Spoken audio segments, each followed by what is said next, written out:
Wherever you go, whatever you do, throw a little at it. Omax, Vest and Briefs. சனாதனம் குறித்து அவதூறாக பேசிய எதிர்க்கட்சி தலைவர் உதயநிதியை கண்டித்து நெல்லை தெற்கு மாவட்ட பாஜக சார்பில் ஆர்ப்பாட்டம் நடைபெற்றது. கூடுதல் தகவல்களை நமது செய்தியாளர் சரவணன் வழங்க கேட்கலாம். சரவணன், வணக்கம். முழு விவரங்கள். வணக்கம் நவீனா. தமிழ்நாட்டில் சனாதனத்தை அழித்திடுவேன் என்று கூறிய சட்டமன்ற எதிர்க்கட்சி தலைவர் உதயநிதி ஸ்டாலினை கண்டித்து நெல்லை தெற்கு மாவட்ட பாஜக சார்பில் களக்காடு பகுதியில் கண்டன ஆர்ப்பாட்டமானது நடைபெற்று வருகிறது. இந்த ஆர்ப்பாட்டத்திற்கு நெல்லை தெற்கு மாவட்ட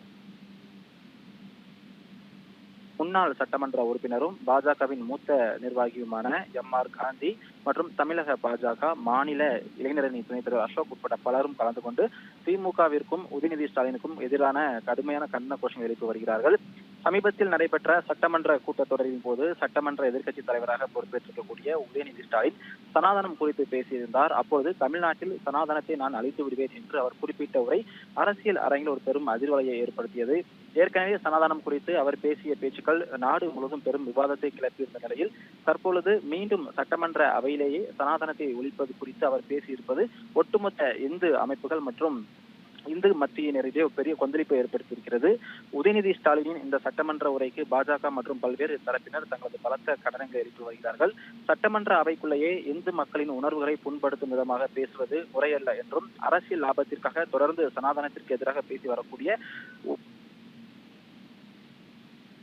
பொதுமக்கள் கோரிக்கையை முன்வைத்திருக்கிறார். சனாதன தர்மத்தையும் இழிவுபடுத்துவதையே திமுக தனது முழுநேர பணியாக கொண்டிருப்பதாகவும் சட்டமன்ற எதிர்க்கட்சி தலைவராக பொறுப்பேற்றிருக்கக்கூடிய உதயநிதி ஸ்டாலின் தனது பதவியில் இருந்து கொண்டு சனாதனத்தை அழிப்பேன் என்று பேசுவது ஒட்டுமொத்த இந்திய ஜனநாயகத்துக்கும் எதிரானது என்று தற்போது நடைபெற்று வரக்கூடிய இந்த கண்டன ஆர்ப்பாட்டத்தில் தங்களது கண்டனங்களை பாஜக தலைவர்கள் பதிவு செய்து வருகிறார்கள். அது மட்டும் இல்லாமல் களக்காடு பகுதியில் தற்போது நடைபெற்று வரக்கூடிய இந்த கண்டன ஆர்ப்பாட்டத்தில் பாஜக மாநில மற்றும் மாவட்ட நிர்வாகிகள் பலர் கலந்துகிறாங்க. சனாதன பேச்சுக்கு எதிராக தென் தமிழகத்தில் குறிப்பாக நெல்லை மாவட்டத்தில் தொடர்ச்சியாக இது போன்ற பல்வேறு போராட்டங்கள் முன்னெடுக்கப்படும் என்றும் தெரிவித்திருக்காங்க நவீனா.